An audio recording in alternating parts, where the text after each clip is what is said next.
Ready? Yep. Hey ho, let's go.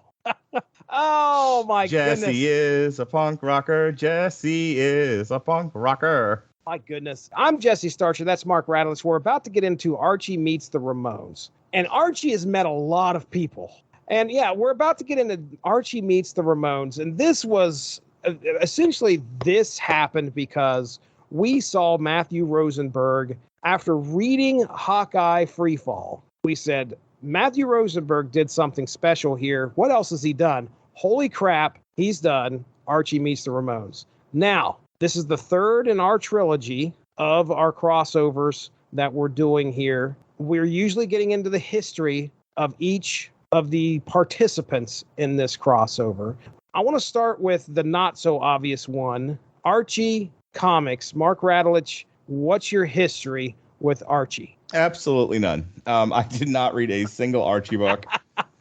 Even the small little digests that they're sitting by the toilet. No. Okay. No, but I've seen them there. Like, I've shopped in supermarkets and I've always seen them there. But I'm not a romance comic guy or a comedy comic guy as such. Like, I like comedy. I like a Deadpool the Duck. That's got plenty enough comedy for me. But like a purely comedy or pure romance kind of, a day in the life of horny teenagers, that's more of a film thing for me. Porky's. I'm not really an Archie person. Funny, I actually remember taking Melissa to the comic book store years and years and years ago. I remember hey, this is a thing that I'm passionate about. Like, let's look at some comics together. And she's like, where are the Archies at?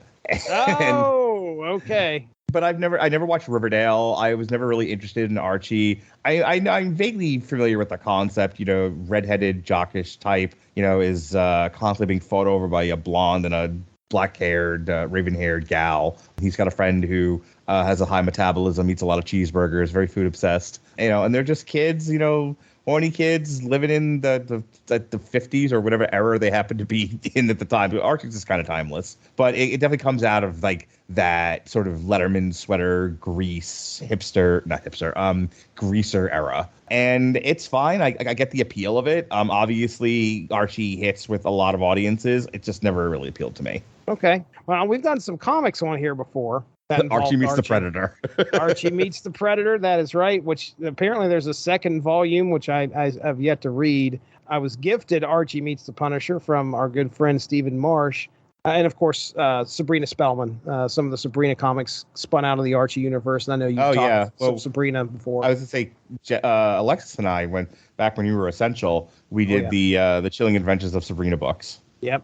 We also did, I want to say, Harley and Poison Ivy meet Betty and Veronica. So did you ever do like the Dark Jughead books? The Dark Jughead. Are you talking about? Whatever. Where like Jughead's like a horror monster. Yeah. It's Afterlife with Archie. Yeah, I believe is what you're talking about. Where it's like kind of like a zombie themed deal. Yeah. I wanted to so bad. We'd been talking about that a while back, and I mean when I say a while back, I'm talking about when Ronnie and I were doing the show before you came along. I'm right there in the same boat with you. It wasn't until recently when I started doing the podcast that I have any interest in doing anything related to Archie. Yeah. Because it was just juvenile. In 93, I'm trying to find the issue of Supreme where he essentially rips out the stomach of one of the other teams of the Image universe. I'm not looking for Archie having trouble with who he's going to date today. Right. It was just not what I was looking for. So, all right, then here is some real life characters that I know you have probably a lot more experience listening to. I've seen the Ramones, man. I saw them. I saw the Ramones play at Malibu Beach Club in Long Island. I never saw them play at CBGB's, though I've been to CBGB's. It is the size of my child's bedroom. That's one of the clubs, isn't it, that's in this book? Yeah. Okay. Yeah, very famously, the Ramones played at CBGB's, and CBGB's was sort of made famous by the Ramones, but also a lot of music of that era. I saw the Ramones play live around the time that they put out like a covers album, and like the big single off of that was their cover of the 60s Spider-Man theme song. Spider-Man does whatever a spider can. That one. But I have been listening to the Ramones probably since I got into rock and roll. Like, I am wildly familiar with their catalog, Blitzkrieg Bop, Rockaway Beach. That's why at some point in the book, they give them like a to-do list. Like, do these things and you'll be a great band. And it's like, Hitch a Ride to Rockaway Beach. I'm like, that's a song. There's a whole bunch of them. I date girls that I joke are from Belarus, where there is no culture. Because I have to I had to explain so much. One girl grew up in a very religious household, and Metallica was the devil's music. I learned that on Sunday.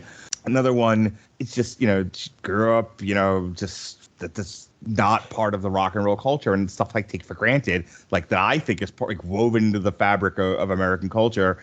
For some people, it's not, and they're not familiar with it. So when you say punk now, people think like Green Day, and it's like, oof. They think Blink-182, and I want to go falling down on people and just start shooting them. So like, oh my God, you're missing so much. Punk rock starts with the Ramones.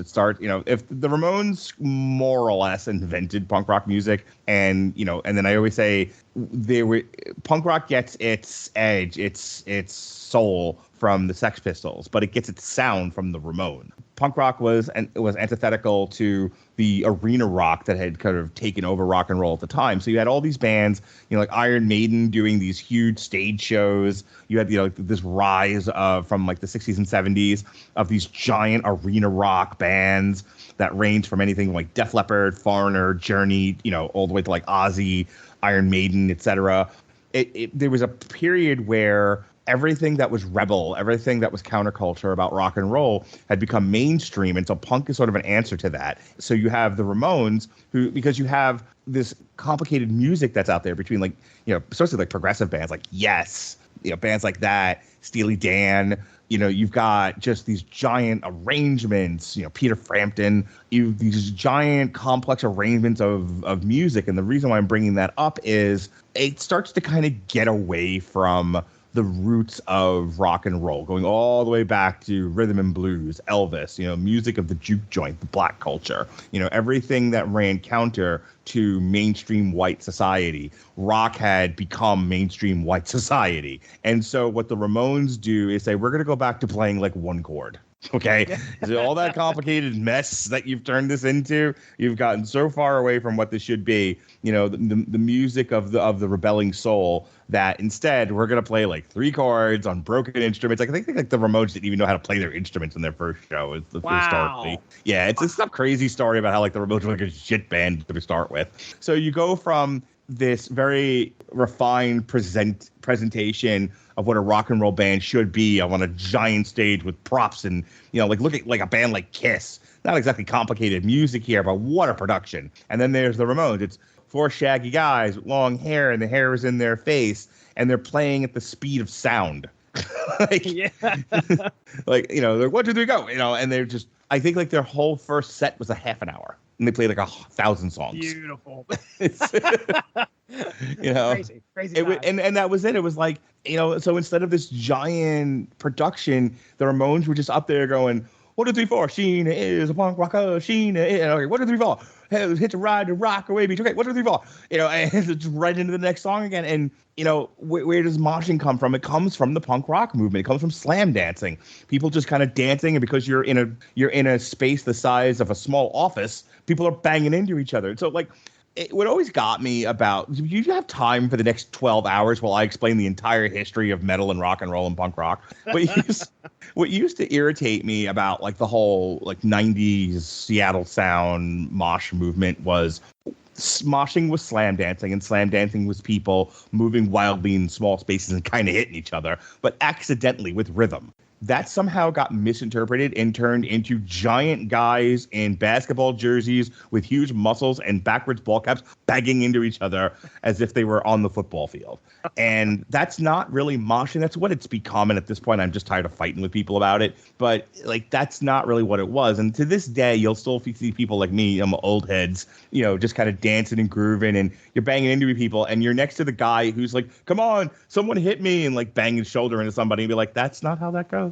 But that's what it turned into. That's what people think it is. But it goes all the way back to, again, the Ramones, the Sex Pistols, the New York Dolls, which would eventually, the New York Dolls would, take punk rock and it would become glam metal, Poison, Motley Crue, etc. So my point with all of that is that, the Ramones are an important part of rock and roll and metal culture. We don't get where we are today with music without the Ramones, and it cannot be understated just how important they are to modern music.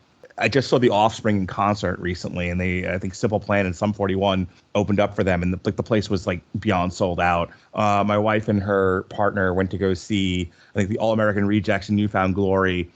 Green Day has been out there for like 1,000 years now performing. None of these bands exist. The entire genre of music doesn't exist without the Ramones. Wow. Again, this is a band that I know the hits, and that's about it. I know who they are. I know that many people allow them for their, the respect that they get for being on the forefront of the punk industry, the punk sound. I don't think people today know how important the Ramones are to music.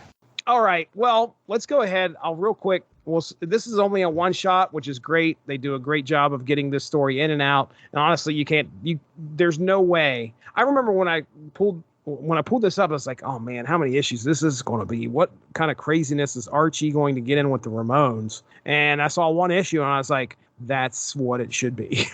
That's really what this needs to be. And that's exactly what it was. Let's go ahead. We'll get into the synopsis here about these two iconic bands, because, well, did you know that Archie headed a band called the Archies, believe it or not? Yes. It's funny. I'm actually more familiar with Josie and the Pussycats than I am the Archies. Yeah. I don't think the Archies were a thing. Well, I shouldn't say that. I just the first time I heard of them being a band as well. But in the idyllic town of Riverdale, Archie Andrews takes center stage as the charismatic lead singer and guitar player of the local band, the Archies. Betty lends her rhythm with the tambourine. Veronica tinkles the keys on their keyboards. Reggie thumps away on the bass, and Jughead provides the heartbeat with his drumming. Despite their tight-knit friendship, tensions bubble to the surface when, following a disastrous performance at a Battle of the Bands event, Archie boldly declares their band as the worst on the planet.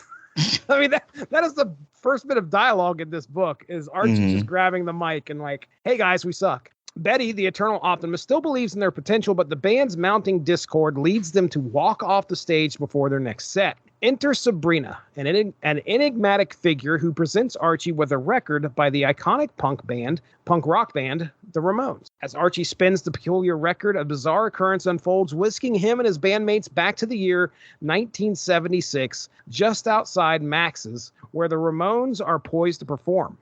These two worlds collide as they introduce themselves as the Archies to the legendary punk rockers. To their astonishment, the Ramones extend an unexpected offer to open for them, as their original opener had bailed. Archie accepts the offer, even though the rest of the band harbors doubts about their musical prowess. Realizing that winning an upcoming Battle of the Bands in 1976 in order to acquire the very record that sent them back to the past is the key to returning them to their own time, Archie concludes that this gig at Max's is their ticket to qualification for the Battle of the Bands. However, as the pivotal performance begins, things quickly spiral out of control and they are swiftly ushered off stage. The Ramones follow with an electrifying set that sends the crowd into a frenzy. Determined to evolve into genuine contenders in the Battle of the Bands, the Archies seek guidance from their punk idols. The Ramones provide a list of eccentric tasks for a young band, including attending rock and roll high school, seeking treasure at a pet cemetery, and hitching a ride to a rockaway beach. The Archies successfully complete these missions,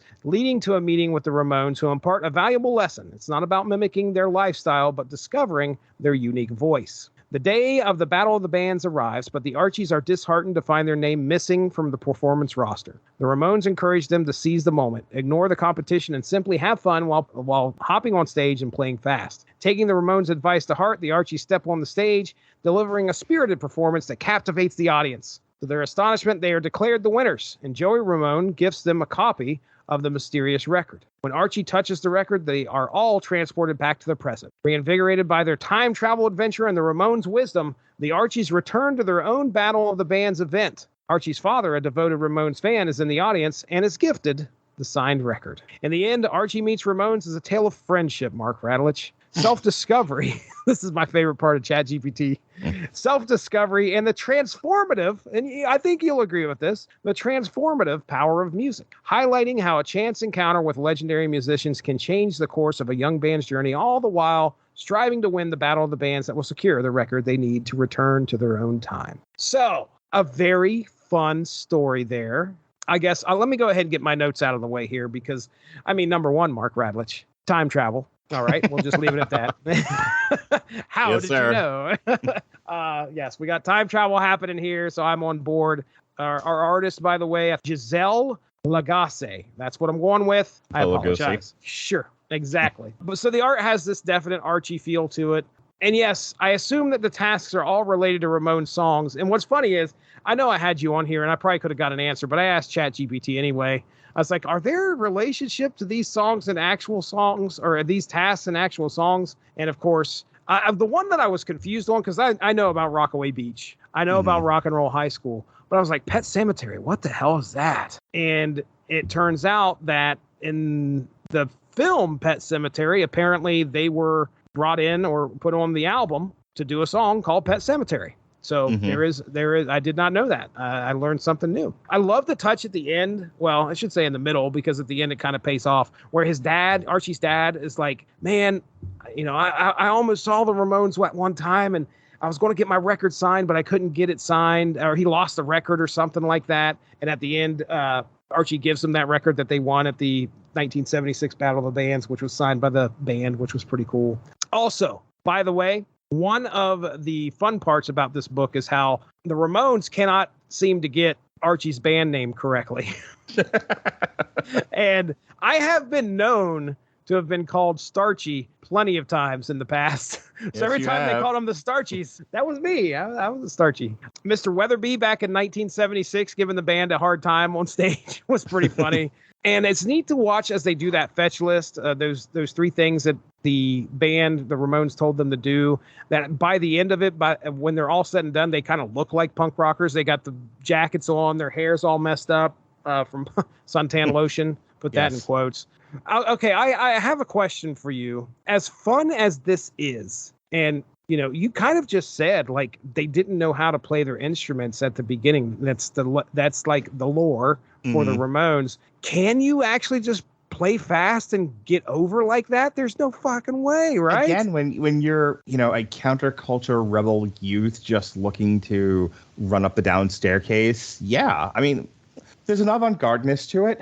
There's a performance art element, you know, to where, hey, the whole world's going this way, well, we're going to do this. And okay, so it doesn't sound tremendously appealing, but, you know, it definitely plays into that like manic spirit that encapsulated what would become the punk rock movement among the people, not necessarily the music.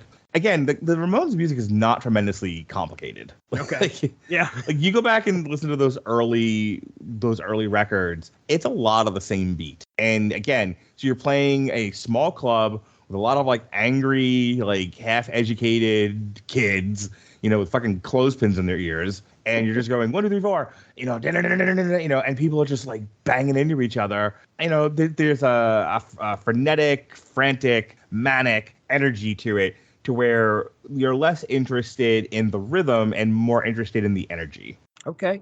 And my final note on this, I had down here that I don't believe this was as good as Rosenberg's Hawkeye. I would say it's a love letter. It's a love letter to the Ramones and punk rock without like directly jerking the Ramones off. I think the idea of like the Ramones and sort of inspiring the Archies to sort of find their punk rock soul, you know, because the whole point of the book is be yourself, be authentic. Right. You know, Archie, it's funny. We talked about this when we were discussing Black Mirror about, do you want to make art or do you want to make money? And there's an argument to be made for both, depending on what ultimately your goal is. I've been re-listening to, first of all, I have one of my girlfriends listening back to all of our podcasts, and I sent her a very specific playlist of like, these are some of the best conversations we had. One of them was Dummy. And I remember, you know, listening back to our Dummy podcast, me, you, and Jason. Anna Kendrick's character has writer's block is the point of that show. What unlocks the writer's block, what gives her something is writing from authenticity, writing from the heart, as opposed to trying to outthink and, you know, like what would sell. That's a big part of what pushes the action in Dummy is her trying to figure out who she is as a writer, as a creator, and writing that and selling that to a producer. So I've been thinking a lot about that as of late. What this comic, the point of this comic and what the story being told through the Archies is, the Archie band is struggling. Like, they're trying to present as something that is palatable to the masses, and they're failing because they're not being their authentic selves. And inside the Archies is this punk rock spirit, this, the spirit of rebel youth. And when they're able to tap into that, when they're able to just be that, then out comes this thing that people can relate to. And that's ultimately what it's all about. Having something to say and saying it to people and people relating to it. And that's magic. I love it. I mean, I enjoyed the book for what it was. I enjoy, again, I love the scavenger hunt they go on that the Ramones give them, but then at the end it's like, we just thought it'd be funny if you did all those things. It's not like tremendously complicated. Like I said, it's a love letter to punk rock and the Ramones and the spirit of being true to oneself. I think it's great. I don't really don't care about the Archie characters as such, but when I stopped thinking about them as Archie characters and just characters struggling to figure out what their sound is and be a band and, be their authentic selves, I was like, this is a much more enjoyable experience. I wish the Ramones were in it a little bit more. This is definitely an Archie book, and the Ramones sort of, and it's like a Scooby-Doo thing where it's just like, and featuring the Ramones, and like they're not in it that much. When you're doing these crossovers, one of the things you want to do is usually get the characters right. We just kind of talked about with Elvira and Vincent Price. You got to try and shoot for, okay, I'm going to get this character and what this character would do in this situation correctly. I mean, I don't know much about the Ramones outside of their band. Do you know much about the Ramones outside of their band? Like what? Like, what do you want to know? As in, like, okay, do they have, what are their personalities like? Do they have distinct personalities? Does each member have a personality? I think so. I couldn't tell you what they are. I mean, they were together for a really long time, but there was at times, just like in any band, there's like some tension. There were contentious times. Some guys would like go on to do like solo stuff because, being in that band and being the Ramones can be suffocating. A lot of the stuff you hear about like Metallica, some of that stuff I think applies to the Ramones as well. Okay. All right. So that's where I was like, well, they may not have a whole lot to go on here with putting them in the book. And I understand that. Maybe they could have embellished a little bit, maybe used the Ramones to do a couple other things in here. So this has been crossovers, right? We talked about Power Rangers Godzilla. We talked about Elvira and Vincent Price. The Elvira and Vincent Price is probably like the best example of using both characters in a crossover equally. They're both on an adventure. They're complementing each other. We talked about like being like a buddy cop thing, as opposed to this where it just feels like an Archie comic guest starring the Ramones. Right. Where I would have liked a more of an integrated, story where the Ramones and the Archies are working together in concert. Or even like Power Rangers Godzilla, where they're like, I would have preferred almost like the Archies are like doing battle with the Ramones, like they're like, they're trying to unseat the Ramones. Instead, this, like I said, and our very special guest, Joey Ramone. Like okay, sure. Reminds me of like that Married to Children episode where Scott Ian from Anthrax showed up. Yeah. I could see your argument there, maybe getting them in there and getting them more involved with it. But yeah, I mean, what we got here, I think is perfect. I think, just like you said, this is Archie. You and I both aren't, completely gaga over Archie comics. There were the bits, though. Jughead took off running and was thinking about spending his 2023 money or whatever he had in 1976 to buy a bunch of hamburgers. So we got that bit in there. We got Betty and Veronica who just want to go lay on the beach and get a tan, and they believe that's the best part of the time travel adventure. Archie trying to lead him, and Reggie, who I don't know much about Reggie when it comes to Archie. I didn't know who that character was. He's definitely a character that's been around for quite a while, or I should say he's definitely one of the mainstays of Archie comics. But yeah, I didn't know much about him either. But for a one-shot comic, yeah, it was fine. It was fine the way it was. Yes, sir. All right, man. Let's go ahead and get on out of here. What do you got for plugs, bro? All right. Check out our landing page for all of our podcasts, w2mnet.com. We are W2Mnet on YouTube, W2Mnet on Twitch. We are the Rattledge and Broadcasting Network. If you're subscribed to our actual traditional audio, we are, don't try to look for W2Mnet. You will not find us. But if you're going through Spotify or iTunes, every single one of our podcasts, whether it's Talk the Keki, Rattledge and Broadcasting, Video Games to the Max, source material for that matter, has its own separate audio feed. So please, if you're listening to this by accident and you're not subscribed, please subscribe both to the Source Material Podcast and Rattledge and Broadcasting Network. If you want to check out you see our like bright shining faces and, watch YouTube, we are W2Mnet on YouTube. And I am at Mark Radulich on TikTok. I take the best or the first 10 minutes of any one show that I do, and I put it up on TikTok along with naked karaoke, TikToks of my kids and I goofing around doing non-consensual karaoke. You know what non-consensual karaoke is? When I sing in my child's face and they're like, I didn't ask for this. Father, they call me father. They say, please stop. And I say, no, it's non-consensual. It's the occasional duet that I do with an old black guy or a hot girl, like you do on TikTok. Nice. I don't know if anyone uses X anymore or, what used to be called Twitter, but I am at Mark Radulich on Twitter. But I'm mostly pushing my TikTok these days, Jesse. The whole, podcast thing is passé. I am all about creating TikTok content. So I talk for an hour to 2 hours to find the best 10 minutes, and that's all anyone cares about. That's beautiful. Beautiful. I love it. This completes our trilogy here of the crossovers. Now we got to figure out what our next theme is going to be if we have a theme. Oh, I got you, buddy. You do? What did you? Did you I've already figured. Yeah, I've already figured this out. He's yeah. The next 3 books with Jesse are November 21st, and we've got Klaus, How Santa Claus Began, because we have to do our Christmas book. Not All Robots by Mark Russell, and Swamp Thing, Protector of the Green. Love it. There's not a single theme in this. Not a one.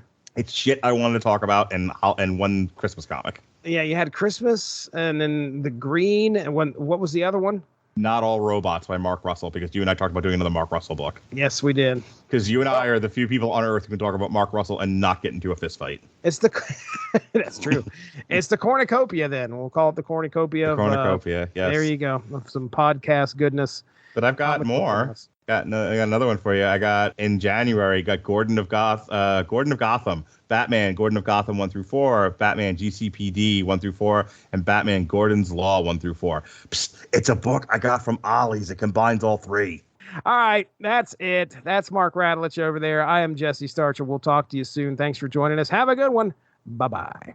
Thanks for joining us. All of this would not be possible without W2Mnet.com, so make sure to seek them out for more podcasts. If you enjoyed what you heard today, please feel free to share, and we look forward to entertaining you again soon.